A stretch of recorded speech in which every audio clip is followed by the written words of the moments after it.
virtuosa quem achará? O seu valor excede o de finas joias, o coração do seu marido confia nela. Olá, bom dia, queridas ouvintes, bom dia, amadas irmãs, ouvintes do programa Mães Amorosas. Graças ao Senhor, mais um dia, segunda-feira, dia 12 de janeiro, e estamos iniciando também mais uma semana, graças ao Senhor, na presença do nosso Deus. Senhor Jesus, nós estamos com muita alegria e agradecidas porque estamos aqui de novo com vocês para desfrutar da palavra do Senhor, desfrutar da leitura da Bíblia, devocional e também iniciar o programa com provérbios, né, irmãs? Provérbios, palavras de sabedoria. Hoje o provérbio fala assim: honra ao Senhor com os teus bens e com as primícias de toda a tua renda, e se encherão fartamente os teus celeiros e transbordarão de vinho os teus lagares. Provérbios, capítulo 3, versículos 9 e 10. Temos como título hoje: honra ao Senhor com os teus bens. E o texto é uma reflexão para a gente entender melhor o provérbio. Nos dá uma clareza mais ampla, né? Fala assim: Jacó teve um sonho quando se dirigia para Harã, e o Senhor lhe apareceu e prometeu dar a terra em que estava deitado a ele e a sua descendência. E ao lugar deu o nome de Betel, que significa a casa de Deus. Jacó então fez um voto de dar o dízimo a Deus de tudo quanto este lhe concedesse. Gênesis 28, 10, 22. O rei Davi reconhecia que tanto riquezas quanto glória tinham origem no Senhor e declarou: quem sou eu e quem é o meu povo para que me pudéssemos dar voluntariamente estas coisas? Porque tudo vem de ti e das tuas mãos te damos. Primeiro livro das Crônicas, 29, 12 até o 14. Realmente, tudo o que temos vem do Senhor. É uma honra podermos ofertar as primícias das nossas rendas. As igrejas da Macedônia pediam a graça de participarem das ofertas, com muitos rogos a Paulo, mesmo em meio à profunda pobreza deles. 2 Coríntios 8, do 1 a 4. Diante disso, vemos o quão importante é exercitarmos o nosso dom de ofertar riquezas materiais para as necessidades da igreja e da obra do Senhor. Ofertar é graça, não é prejuízo.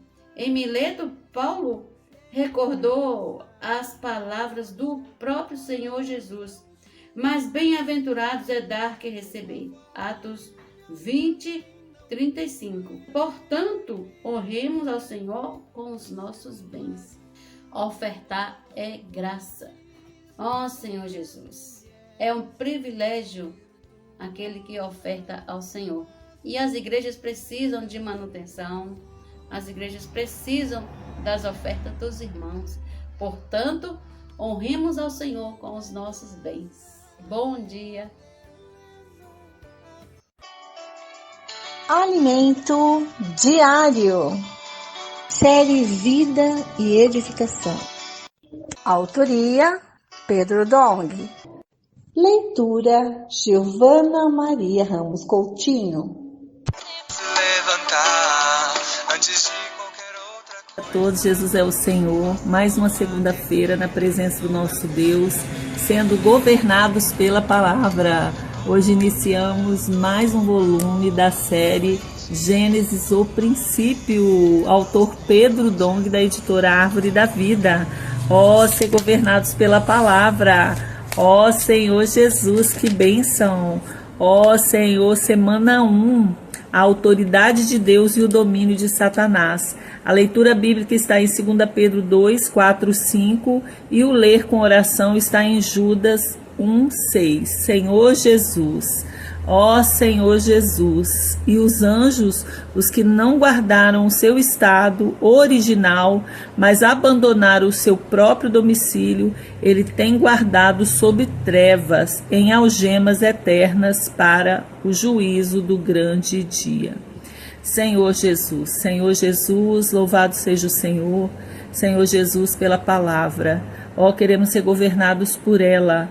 Ó Senhor Jesus, ó Senhor, pelo contrário, é que os anjos não guardaram o seu estado original, mas abandonaram o seu próprio domicílio. Ele tem guardado sob trevas, em algemas eternas para o juízo do grande dia. Senhor, nos livra desse mal. Queremos de fato seguir o seu encabeçamento. Por isso, nessa manhã, colocamos essa leitura na tua presença e todos que ouvem, Senhor, possam ganhar luz, direção e ser admoestado para de fato, Senhor, ó Senhor, está sob o seu encabeçamento, a autoridade de Deus e o domínio de Satanás. A mensagem dessa semana tem por título A Arca de Noé. Deus enviou o dilúvio para pôr fim à corrupção da humanidade, agravada pela união carnal dos anjos caídos com o gênero humano, o que intensificou a violência sobre a terra. Assim como nos dias de Noé, vivemos tempos difíceis e precisamos andar em pureza e santidade, especialmente no relacionamento entre irmãos e irmãs que não são cônjuges, com respeito, prudência e sem dar ocasião à carne. Enquanto pregamos o evangelho do reino, o inimigo tenta atingir-nos por meio de brechas morais. Por isso devemos permanecer vigilantes e santos. Graças a Deus por Jesus Cristo, nossa verdadeira arca. Por meio do Senhor, fomos salvos da ira e a vida divina se tornou plenamente acessível a nós. No capítulo 6 de Gênesis, descobrimos o motivo pelo qual a violência se multiplicou sobre a terra, levando Deus a destruir toda a carne por meio do dilúvio. Algo terrível havia acontecido. Ó Senhor Jesus, a terra estava corrompida à vista de Deus, cheia de violência. Viu Deus a terra e eis que estava corrompida. Por quê? Porque todo ser vivente havia corrompido o seu caminho na terra. Então disse Deus a Noé: resolvi dar cabo de toda a carne, porque a terra está cheia de violência dos homens. Eis que os farei perecer juntamente com a terra. Ó Senhor Jesus, capítulo 6 de Gênesis, versículos do 11 ao 13. Os anjos caídos uniram-se à raça humana. Ó Senhor, não mantendo o seu estado original, mas abandonando o seu próprio domicílio, conforme está em Judas 1:6a. Como resultado dessa transgressão e da devassidão sexual com as filhas dos homens, surgiram os Néfilins, gigantes que habitaram a terra. Essa mistura de espécies foi totalmente abominável aos olhos de Deus. A humanidade passou a ser guiada por meros prazeres carnais, enquanto a violência se multiplicava, impulsionada pela presença desses seres híbridos, cuja estatura e força eram desproporcionais em relação aos seres humanos comuns. Sua superioridade contribuiu diretamente para o aumento da maldade e a violência sobre a terra. O livro de Judas permite compreender melhor esse fato. E os anjos, os que não guardaram seu estado original, mas abandonaram o seu próprio domicílio, ele tem guardado sob trevas, em algemas eternas, para o juízo do grande dia. Como Sodoma e Gomorra e as cidades circunvizinhas que, havendo-se entregado à prostituição como aqueles, seguindo após outra carne, são postas para exemplo do fogo eterno, sofrendo punição. Versículos 6 e 7 de Judas 1. Na Bíblia Nova Versão Internacional, a NVI, o termo não guardaram seu estado original é traduzido por não conservaram as suas posições de autoridade. Meu Deus. Deus conferiu aos anjos um espaço para eles exercerem domínio, onde eles governam e têm seu principado. Eles deveriam ficar nessa esfera, No entanto, saíram dessa esfera de domínio e vieram para um espaço que não lhes pertencia. O lugar de atuação, principalmente dos anjos caídos, é o ar. Essa é a esfera que Deus concedeu para eles, conforme lemos em Efésios 2:2, que diz: nos quais andastes outrora segundo o curso desse mundo, segundo o príncipe da potestade do ar, do espírito que agora atua nos filhos da desobediência. Portanto, a esfera de domínio do principado deles não é aqui na superfície da terra, mas é no ar. Ainda em Efésios lemos: porque a nossa luta não é contra sangue e carne, e sim contra principados e potestades, contra os dominadores deste mundo tenebroso, contra as forças espirituais do mal nas regiões celestes. Efésios 6:12. Existe um espaço específico de domínio que Deus determinou para os principados e potestades, aqueles anjos que seguiram a Satanás. Mesmo aos anjos caídos, Deus concedeu um espaço para atuarem onde exercem certo tipo de governo. Esse lugar de habitação é chamado de seu domicílio e não se encontra na terra, mas nas regiões celestiais também, descritas como ar. O lugar de habitação de Deus, seu domicílio, é o terceiro céu. É ali que está o trono de Deus. O lugar de habitação dos principados e potestades de Satanás é nas regiões celestes, nos ares. O lugar de habitação do homem, seu domicílio, é terra. É a terra. Portanto, os principados e potestades não têm permissão de Deus para deixar seu domicílio e invadir o espaço do homem. Para sair do seu domicílio, precisam pedir a permissão de Deus. Vemos isso no seguinte versículo de Jó. Disse o Senhor a Satanás: eis que tudo quanto ele tem está em teu poder, somente contra ele não estendas a mão. E Satanás saiu da presença de Deus, conforme Jó 1:12. E disse o Senhor a Satanás: eis que ele está em teu poder, mas poupa-lhe a vida. Jó 2:6. Portanto, sem a permissão de Deus, eles não podem atuar na terra. Para agir, Satanás precisou da permissão de Deus e só então pôde executar seus planos. Os anjos caídos não guardaram a posição original, que Deus lhe determinara para exercerem seu principado. Eles deixaram seu domicílio e invadiram a esfera humana.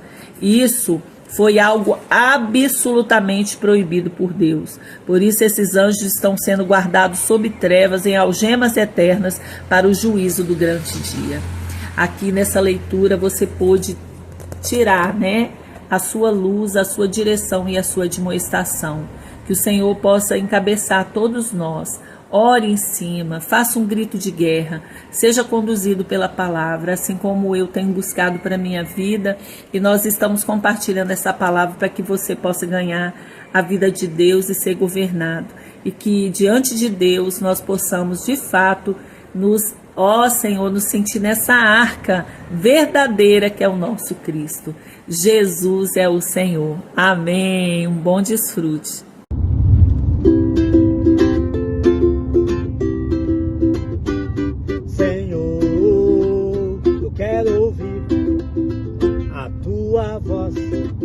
Até o meu coração arder, Senhor, eu quero ouvir a tua voz, até o meu coração arder, Senhor, eu quero ouvir a tua voz, até o meu coração arder, Senhor, eu quero ouvir a tua voz, até o meu coração arder, Senhor, eu quero ouvir a tua voz, até o meu coração arder, Senhor, eu quero ouvir a tua voz, até o meu coração arder, Senhor, eu quero ouvir a tua voz, até o meu coração arder, Senhor, eu quero ouvir a tua voz, até o meu coração arder.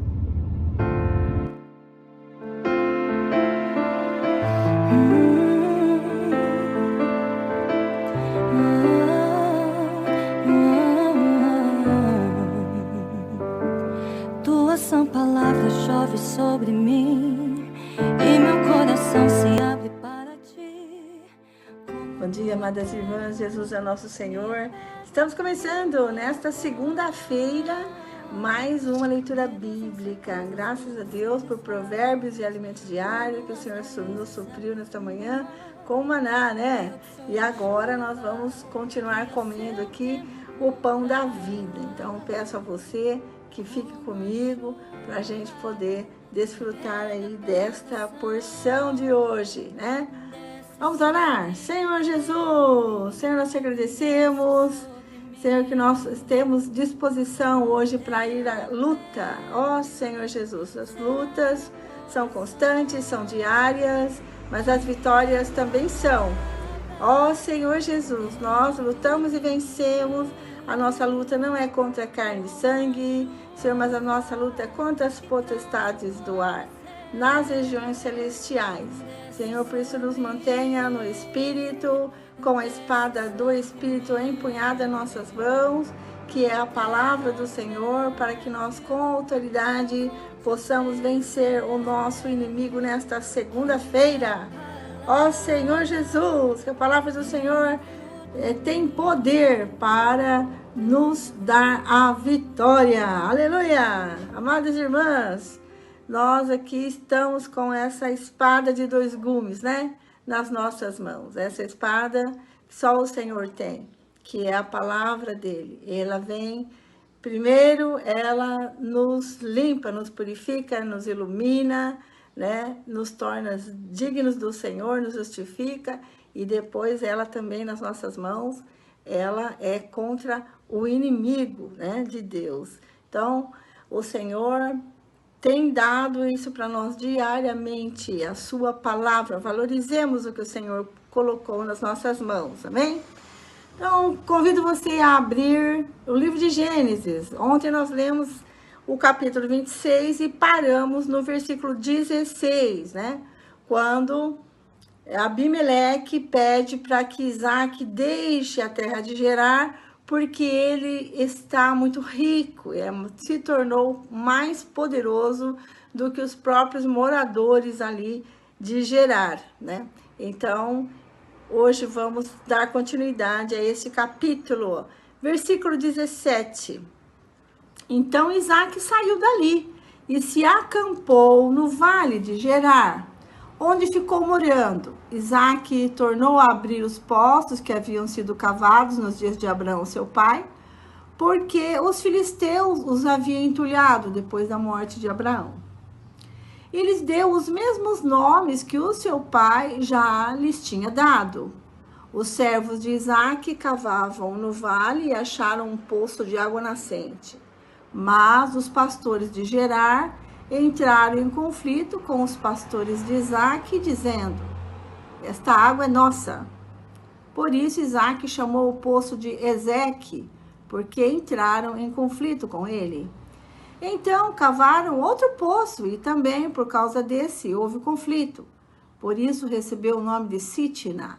Partindo dali, Isaac cavou ainda outro poço, e como por esse não houve conflito, deu-lhe o nome de Rehobote. Ele disse: porque agora o Senhor abriu espaço para nós e vamos prosperar nesta terra.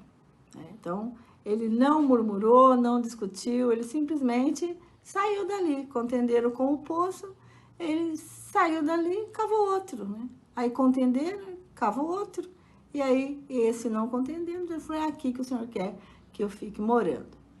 Versículo 23. Dali, Isaac foi para Berseba. Na mesma noite, o Senhor lhe apareceu e disse: eu sou o Deus de seu pai Abraão. Não tenha medo, porque eu estou com você. Eu o abençoarei e multiplicarei a sua descendência por amor de Abraão, meu servo. Então Isaac levantou ali um altar e, tendo invocado o nome do Senhor, armou a sua tenda, e os servos de Isaac abriram ali um poço. Isaac faz aliança com Abimeleque. Abimeleque, seu amigo Austate e Ficol, comandante do seu exército, saíram de Gerar para encontrar Isaac. Isaac perguntou: por que vocês vieram à minha presença, se me odeiam e me expulsaram do meio de vocês? Eles responderam: vimos claramente que o Senhor está com você. Então pensamos que seria bom se houvesse um juramento entre nós e você. Queremos fazer uma aliança com você. Você jura que não nos fará mal? assim como nós também não fizemos mal nenhum a você, mas fizemos somente o bem e o deixamos ir em paz. Você é agora o abençoado do Senhor. Então Isaque lhes deu um banquete, comeram e beberam. Levantando-se de madrugada, juraram de parte a parte. Isaque os despediu e eles se foram em paz. Nesse mesmo dia vieram os servos de Isaque e, dando-lhe a notícia do poço que tinham cavado, lhe disseram: achamos água. Ao poço, Isaque deu o nome de Seba, por isso Berseba é o nome daquela cidade até o dia de hoje. Quando Esaú tinha 40 anos de idade, tomou por esposa Judite, filha de Beeri, Eteu, e Basemate, filha de Elon, Eteu. Essas duas se tornaram a amargura de espírito para Isaque e para Rebeca. Isaque abençoa Jacó, capítulo 27. Versículo 1. Quando Isaque envelheceu e os seus olhos se enfraqueceram a ponto de não mais poder ver, chamou Esaú, seu filho mais velho, e lhe disse: meu filho. Esaú respondeu: aqui estou. O pai lhe disse: estou velho e não sei o dia da minha morte. Pegue agora as suas armas, a sua aljava e o seu arco. Vá ao campo e apanhe para mim alguma caça. Faça uma comida saborosa, como eu aprecio, e traga aqui para mim, para que eu coma e abençoe você antes que eu morra. Rebeca esteve escutando enquanto Isaque falava com Esaú, e Esaú foi ao campo para apanhar a caça e trazê-la. Então Rebeca disse a Jacó, seu filho: ouvi seu pai falar com Esaú, o seu irmão. Ele disse: traga uma caça e faça uma comida saborosa para mim, para que eu coma e abençoe na presença do Senhor, antes que eu morra. Agora, meu filho, escute as minhas palavras e faça o que eu lhe ordeno. Vá ao rebanho e traga-me dois bons cabritos. Deles farei uma saborosa comida para o seu pai, como ele aprecia. Você a levará a seu pai para que a coma e o abençoe antes que ele morra.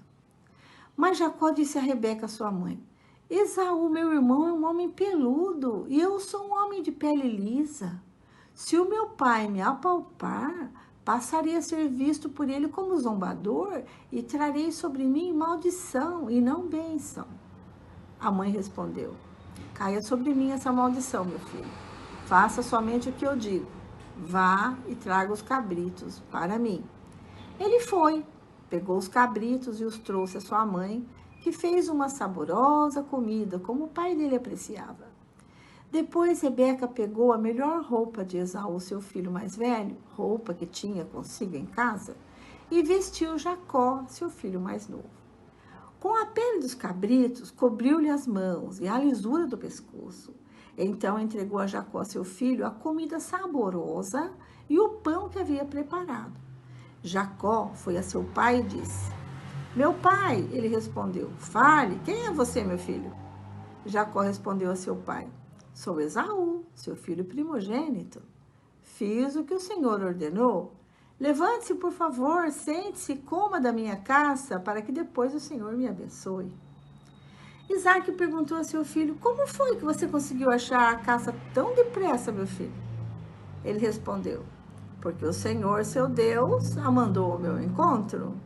Então Isaque disse a Jacó: chegue mais perto, para que eu o apalpe, meu filho, e veja se você é meu filho Esaú ou não. Jacó se aproximou de Isaque, seu pai, que o apalpou e disse: a voz é de Jacó, mas as mãos são de Esaú. E não o reconheceu, porque as mãos realmente estavam peludas, como as de seu irmão Esaú. E o abençoou. Então perguntou: você é mesmo meu filho Esaú? Ele respondeu: eu sou. Então disse: traga isso para perto de mim, para que eu coma da caça de meu filho e o abençoe. Jacó levou até ele e o pai comeu. Trouxe-lhe também vinho e ele bebeu. Então Isaque, seu pai, lhe disse: venha cá e me dê um beijo, meu filho. Ele se aproximou e o beijou. Então o pai aspirou o cheiro da roupa dele e o abençoou. Ele disse: Eis que o cheiro do meu filho é como o cheiro do campo, que o Senhor abençoou. Deus lhe dê do orvalho do céu e da exuberância da terra, e fartura de trigo e de vinho. Que povos sirvam você e nações o reverenciem. Que você seja senhor de seus irmãos, e os filhos de sua mãe se curvem diante de você. Maldito seja quem o amaldiçoar, e bendito quem o abençoar. Quando Isaque tinha acabado de abençoar Jacó, e este mal tinha saído da presença de seu pai, chegou Esaú, seu irmão, vindo da sua caçada. Ele também fez uma comida saborosa e a levou a seu pai e lhe disse: levante-se, meu pai, e coma da caça de seu filho, para que o Senhor me abençoe. Então Isaque, o pai dele, perguntou: quem é você? Ele respondeu: sou seu filho, seu primogênito, sou Esaú. Isaque estremeceu, sentindo uma violenta comoção, e disse: mas então, quem foi aquele que apanhou a caça e trouxe para mim? Eu comi tudo antes que você chegasse e o abençoei, ele será abençoado. Ao ouvir tais palavras de seu pai, Esaú deu um grito cheio de amargura e disse: abençoe também a mim, meu pai. Mas Isaque respondeu: seu irmão veio e com astúcia tomou a bênção que era sua. Esaú disse: não é com razão que ele se chama Jacó? Pois já 2 vezes me enganou, tirou meu direito de primogenitura e agora tomou a bênção que era minha? E perguntou: então o Senhor não reservou nenhuma bênção para mim? Isaque respondeu a Esaú: eis que o constituí Senhor sobre você, e fiz com que todos os parentes sejam servos dele. De trigo e de vinho o supri. Assim, o que posso fazer por você, meu filho? Esaú disse a seu pai: será que o Senhor, meu pai, tem somente uma bênção? Abençoe também a mim, meu pai. E levantando Esaú a voz, chorou. Então Isaque, seu pai, disse: sua habitação será longe dos lugares férteis da terra, longe do orvalho que cai do alto. Você viverá da sua espada e servirá ao seu irmão.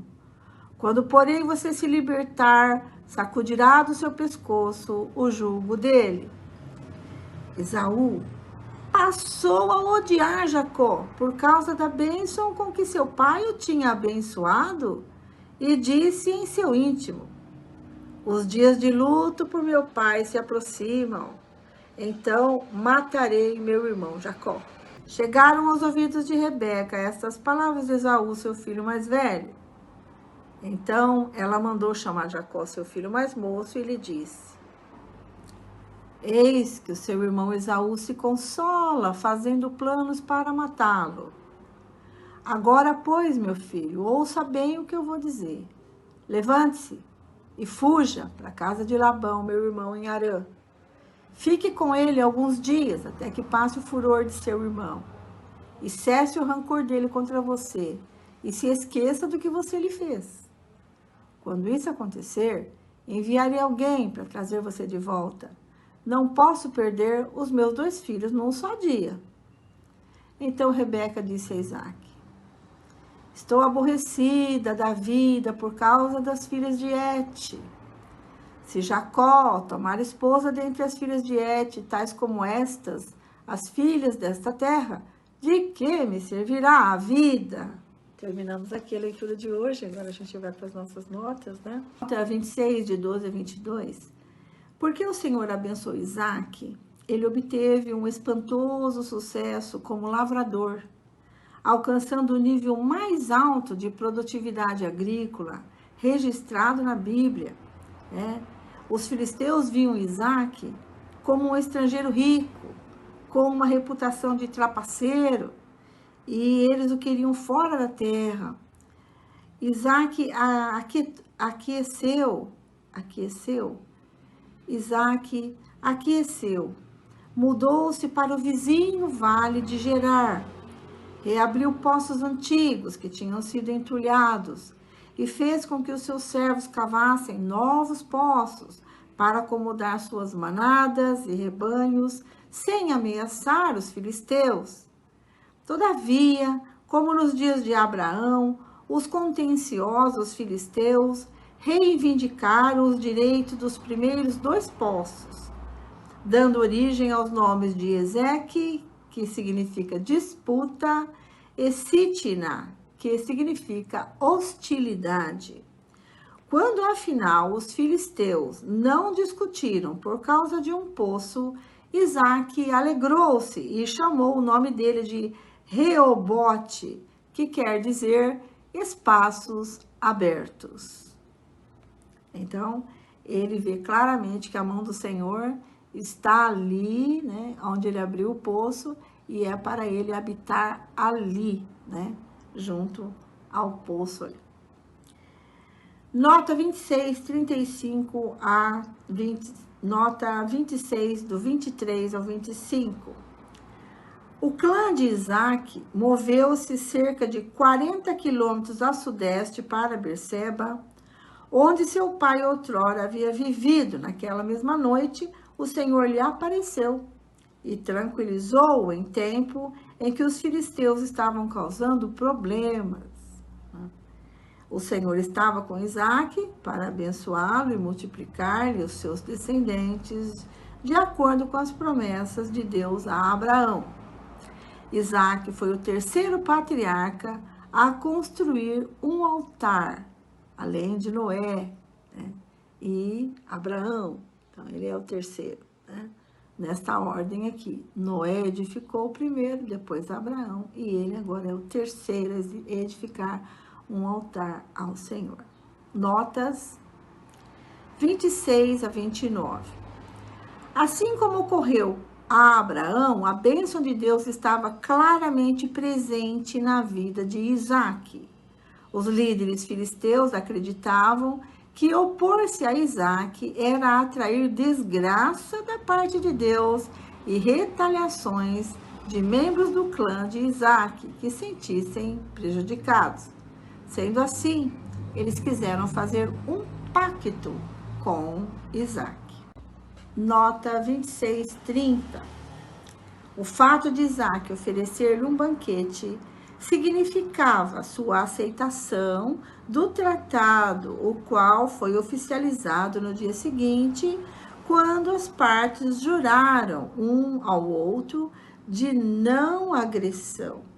Nesse mesmo dia, os servos de Isaque lhe contaram do sucesso na escavação de um 5º poço, que agora seria chamado de Seba, que significa 7.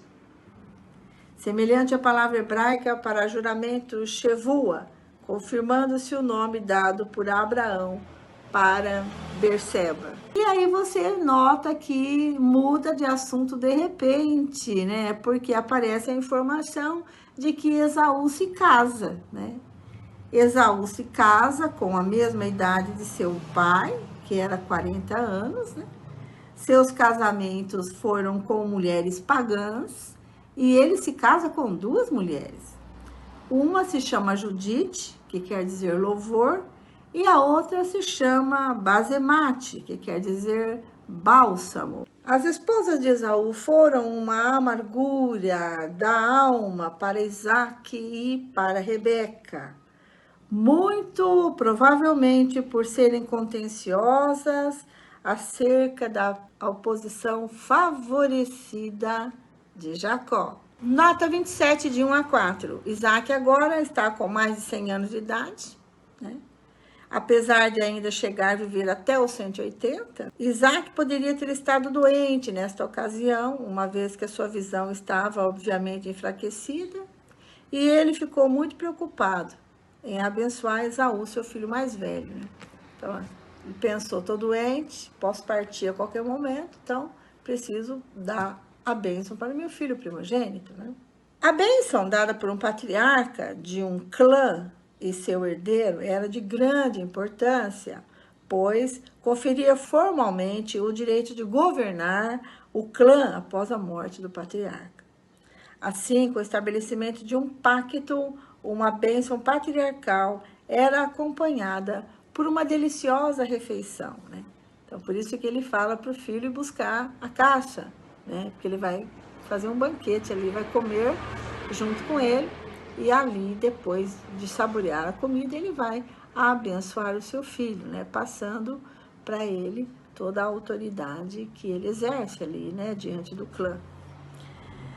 Nota 27, de 5 a 17. Segundo a tradição do Oriente Médio, Rebeca não podia ficar na companhia imediata dos homens, até mesmo dos membros da família, que estavam conduzindo os negócios.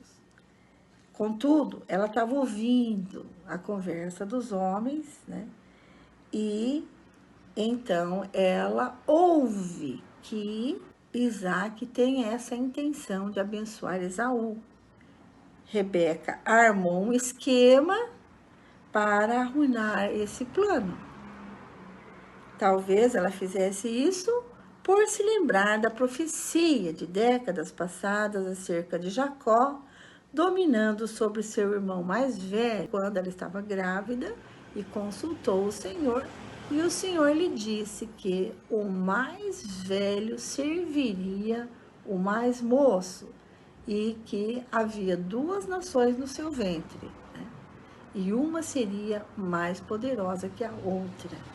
Então, o Senhor já tinha revelado a ela que Jacó seria abençoado e não Esaú. Nota para você conferir, capítulo 25, versículo 23. Com isso, a Bíblia descreve o quadro de uma família em desordem. Rebeca, usando o seu filho, né, para destruir os planos de seu marido, e Jacó concordando em mentir para seu pai, a fim de enganar também a seu irmão. Disso resultou uma maldição de caráter inesperado, tanto para Jacó quanto para Rebeca.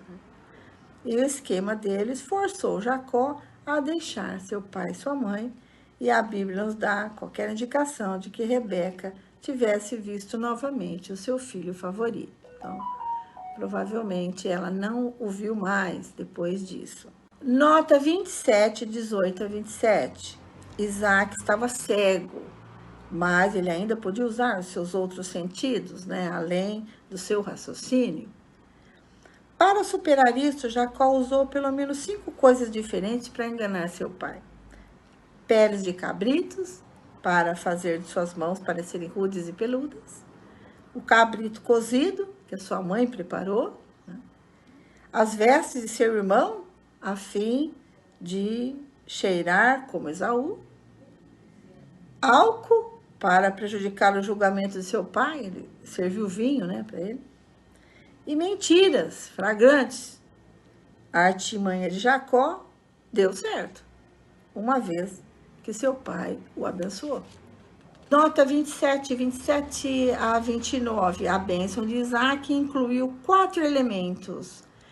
Prosperidade agrária, exatamente como ele tinha feito em favor de Isaac. Respeito internacional e sucesso, está nos versículos 27 e 29.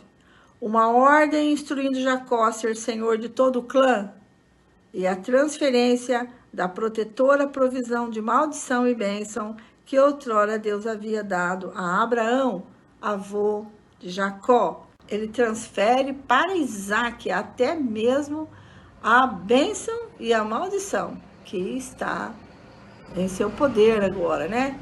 Que ele adquiriu de Abraão. Então, de pai para filho, eles transferiram, né, esse poder aí, tanto de abençoar como de amaldiçoar. Nota 31, 38. Esaú aparentemente teve de concordar. Seu pai cego, que a princípio estava confuso, mas estremeceu excessivamente quando compreendeu que dera a uma outra pessoa, que não a Esaú, o direito de governar o clã. Esaú reclamou de Jacó, afirmando que este o enganara 2 vezes. Primeiro, ganhando a porção dobrada da herança, e agora a chefia do clã também. Jacó, cujo nome soa semelhante às palavras que significam engano, suplantador, este viveu à altura de seu nome, tendo perdido todas as bênçãos desejáveis Esaú implorou a seu pai que encontrasse um modo de abençoá-lo também. E a resposta de Isaac para Esaú foi muito mais curta do que a bênção de Jacó. Contra 34 palavras hebraicas, e foi mais uma antibênção, criando um irônico trocadilho com frases da bênção de Jacó.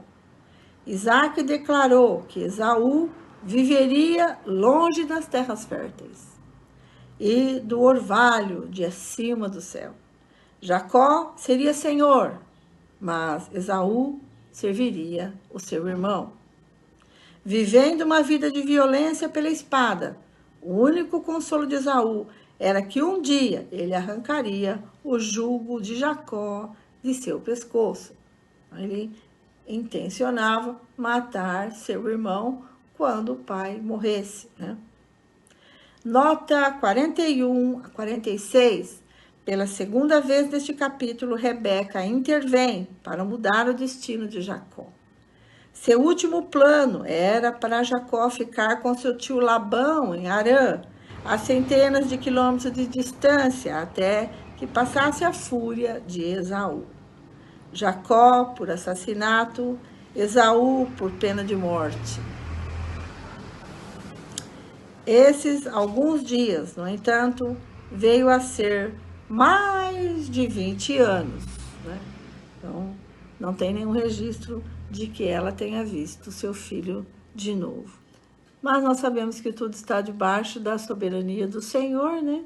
E eu sempre me lembro, quando leio essa passagem, de que Esaú, de fato, vendeu o seu direito de primogenitura quando ele trocou o seu direito de primogenitura por um prato de lentilha.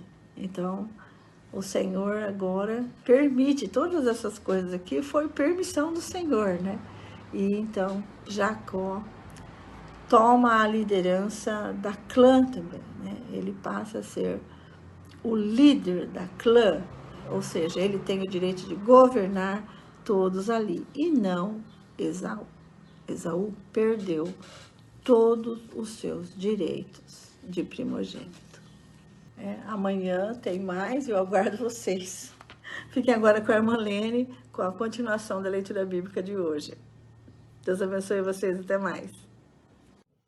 Olá, bom dia, irmãs, bom dia, irmã Vera. Continuando com a leitura bíblica pelo roteiro anual, hoje, 12 de janeiro, a irmã já leu Gênesis, então vamos continuar a leitura lendo Salmos, capítulo 10, versículos 16 até o 18.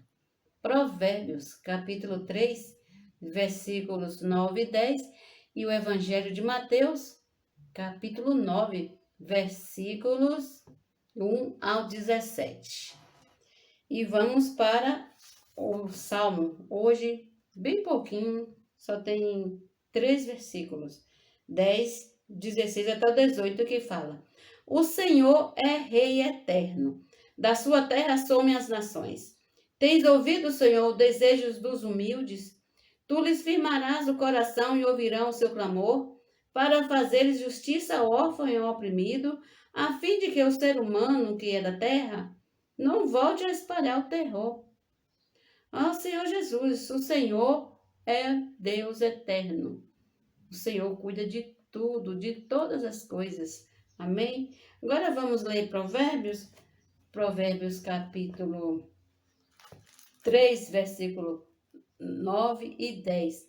Honre o Senhor com seus bens e com as primícias de toda a sua renda, e os seus celeiros ficarão completamente cheios, e os seus lagares transbordarão de vinho. Eu toco aqui no versículo 9, que fala: honre o Senhor com seus bens e com as primícias de toda a sua renda. A gente fala de ofertar. Ofertar é graça. Amém? Agora vamos ler Mateus 9, do 1 ao 17. Ontem lemos essas curas aqui. Primeiro foi que Jesus acalma uma tempestade. A cura de 2 endemoniados gadarenos. Hoje vamos ler a cura de um paralítico em Cafarnaum e o chamado de Mateus, né? Nesse meio às curas aqui, Mateus foi chamado, que o Senhor fala que veio para os doentes. Vamos ler? A cura de um paralítico em Cafarnaum. Entrando num barco, Jesus passou para o outro lado do mar e foi para a sua própria cidade. E eis que eles trouxeram um paralítico deitado num leito. Jesus, vendo a fé que eles tinham, disse ao paralítico: coragem, filho, os seus pecados estão perdoados. Mas alguns escribas diziam entre si: ele está blasfemando. Jesus, porém, conhecendo os pensamentos dele, disse: por que vocês estão pensando o mal em seu coração? Pois o que é mais fácil dizer: os seus pecados serão perdoados, ou dizer: levante-se e ande? Mas isto é para que vocês saibam que o Filho do Homem tem autoridade sobre a terra para perdoar pecados. Então disse ao paralítico: levante-se, pegue o seu leito e vá para casa. E o homem se levantou e voltou para casa. Vendo isto, as multidões, possuídas de temor, deram glória a Deus que tinham dado tal autoridade aos homens. Agora, o chamado de Mateus. Quando Jesus saiu dali, viu um homem chamado Mateus sentado na coletoria e lhe disse: siga-me. Ele se levantou e o seguiu. Estando Jesus à mesa na casa de Mateus, muitos publicanos e pecadores vieram e tomaram lugares com Jesus e os seus discípulos. Vendo isto, os fariseus perguntaram aos discípulos de Jesus: por que o mestre de vocês come com os publicanos e pecadores? Mas Jesus, ouvindo isto, disse: os sãos não precisam de médico, e sim os doentes. Vão e aprendam o que significa: quero misericórdia e não sacrifício. Pois não vim chamar justos, e sim pecadores. A questão do jejum. Vieram depois os discípulos de João e perguntaram a Jesus: por que nós e os fariseus jejuamos muitas vezes, mas os seus discípulos não jejuam? Jesus respondeu: como podem os convidados para o casamento estar tristes enquanto o noivo está com eles? No entanto, virão dias em que o noivo lhes será tirado, e então eles vão jejuar. Ninguém põe remendo de pano novo em roupa velha, porque o remendo tira um pedaço de roupa, tira um pedaço da roupa e o buraco fica ainda maior. Nem se põe vinho novo em odres velhos, porque se alguém fizer isso, os odres se rompem, o vinho se derrama e os odres se perdem. Mas põe-se vinho novo em odres novos, e ambos se conservam. Amém? Até amanhã com a leitura bíblica, se Deus quiser. Fique na paz que vem do nosso Senhor Jesus. Amém.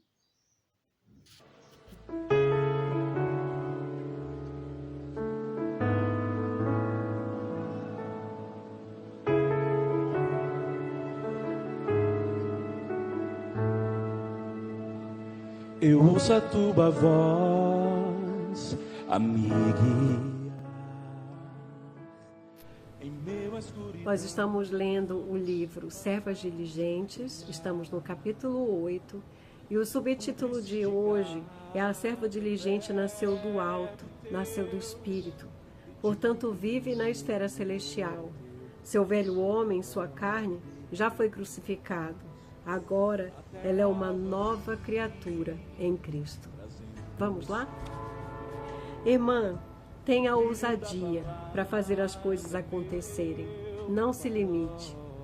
Se der liberdade ao Senhor e andar como uma marcha como as irmãs, sob o comando, mesmo comando, sobre a mesma direção, transmitindo fielmente a revelação recebida, o Senhor Jesus avançará rapidamente. A serva diligente vive pela graça, para que Cristo seja formado e cresça nela. Conquiste sua alma, habite em seu coração e a torne herdeira da promessa dada a Abraão. Você quer ter parte nessa herança? Ó Senhor Jesus, andar no Espírito na mesma frequência e direção. Veja, a serva diligente tem todas as características assim. E Deus nos trouxe para a câmara de energização, para a câmara de ressonância, onde todas as servas diligentes têm um só sentimento, uma só alma, amam sua próxima como a si mesma e servem umas às outras pelo amor, todas da mesma cor, a cor de Deus. Andam juntas na mesma frequência, no mesmo ciclo, na mesma fase, somando uma à outra, aumentando a amplitude e a intensidade. E todas seguem na mesma direção, a direção da palavra profética. A câmara de energização nos supre com o amor de Deus, de modo que nos tornamos uma. Fomos unidos pelo amor de Deus, conforme Colossenses 3,14. Acima de tudo isso, porém, esteja o amor, que é o vínculo da perfeição. O amor é o único que nos une com perfeição. Somos um em tudo. Não há entre nós nenhum ponto escuro, obscuro. Tudo é transparente. Como aquele rio que vai correr na Nova Jerusalém, transparente e puro. A vida da igreja está tornando-se transparente. O Senhor está trabalhando de tal maneira entre nós que vivemos algo nunca visto. Não há nenhum questionamento, nenhuma crítica, nenhuma opinião diferente. Que resultado impressionante a unidade real entre nós. Isso não é algo que se possa produzir artificialmente. E quem motivou tudo isso? A palavra profética. O único evangelho, o evangelho de Cristo. A cada semana você e eu ouvimos uma mensagem, as lives, temos comunhão com os irmãos, fazemos a imersão refinada, dormimos e acordamos com Deus. Então, certamente, estamos ouvindo um sussurro do coração do Pai. Nossa unidade, unanimidade, dão a Deus uma ferramenta com um poder tremendo para Ele terminar de fazer sua vontade, que é fazer Cristo encabeçar todas as coisas, tanto as do céu como as da terra. É para isso que servem as trabalhadoras da última hora. Como parte das últimas trabalhadoras, você tem essa responsabilidade. Nós temos pouca qualificação, somos poucos qualificados. Não somos doutores da lei, da teologia, mas temos permitido que o Espírito nos faça um, de tal modo que nos tornamos, sob o comando da palavra profética, essa arma poderosa nas mãos do Senhor Jesus. Você não se sente privilegiada por estar aqui acompanhando de perto a palavra profética? Fomos iluminados com relação ao fato de que nosso cabeça, Cristo, está sentado à direita de Deus e nos lugares celestiais, no topo, acima de tudo, para encher todas as coisas. E o corpo de Cristo está na terra, com a ousadia e intrepidez, dando total liberdade ao Espírito para atuar com poder. Que futuro brilhante da obra do Senhor, por causa desse momento, da palavra profética e da condição da igreja. Emancipados, maduros, adultos, proativos, recebendo a palavra profética, que é de Deus, acolhemos não como palavra de homem, e sim como em verdade é, a palavra de Deus, a qual, com efeito, está operando eficazmente em nós, os que cremos. Por meio de nossa fé na palavra, o Espírito opera conforme a vontade de Deus. Mas e amanhã? Segunda-feira. Amanhã permaneçamos na Câmara da Energização, na vida da igreja em ressurreição. Não vivemos só desses últimos momentos maravilhosos, especiais, uma vez ao ano. O modelo deixado em Jerusalém após o estrondoso e marcante dia de Pentecostes foi uma coisa impressionante, e perseveravam no ensinamento dos apóstolos e na comunhão, no partir do pão e nas orações. Perseverar implica uma constância ao longo do tempo, implica também sermos todos dedicados, fiéis, constantemente atentos à palavra. Este é o segredo de todo o poder que os irmãos em Jerusalém tinham para avançar na obra do Senhor, naquele modelo verdadeiro da vida da igreja. A igreja precisa viver na constância do poder do Espírito. Amada irmã, hoje vivemos em uma escala muito maior. Ali era apenas em uma cidade, Jerusalém. Hoje isso está acontecendo em toda a terra. Um trabalho contínuo, consistente, que consolida o que Deus quer fazer. Já aconteceu e está acontecendo conosco. Praticar as ferramentas já passou a ser normal em nossa vida, todos os dias. O Senhor usa a igreja para completar o que tem que fazer. A obra tem que avançar. A pregação do Evangelho do Reino tem que produzir a edificação da igreja. Ó Senhor Jesus, graças a Deus, porque isso não é uma coisa só de um final de semana, de um momento, de congresso, mas todos os dias nós podemos aplicar a palavra. Todos os dias nós podemos fazer imersão, nós podemos ter comunhão na palavra, desfrutar, levar o Evangelho a um caminho sobremodo excelente para nós, né, que é o amor. Esse amor que é produzido não por meio da nossa capacidade, mas por meio da vida de Deus em nós, por meio da palavra, que ela tem o poder de nos transformar interiormente. Que nós possamos realmente tomar posse de tudo isso, né, irmãs? Ó Senhor Jesus, vamos orar? Senhor, obrigada por tudo que o Senhor tem feito no nosso meio. Obrigada pela Tua palavra que nos torna unânimes, que nos dá o mesmo sentimento, a mesma direção, onde seguimos juntos, ajudando uns aos outros, aplicando a Tua palavra, vivendo uma vida de realidade, não apenas na nossa cidade, mas em toda a terra. O Senhor tem agido, o Senhor tem trabalhado através do falar dos apóstolos. Senhor, nós Te amamos, Senhor, e agradecemos ao Senhor que essa palavra esteja diariamente, Senhor, nos edificando, nos transformando e nos levando, Senhor, à prática, a esse viver, Senhor, um viver em unidade. Nós Te amamos. Muito obrigada, Senhor, por tudo que o Senhor tem feito. Continua avançando em nós. Ó Senhor Jesus. Amém, irmã. Jesus é o Senhor.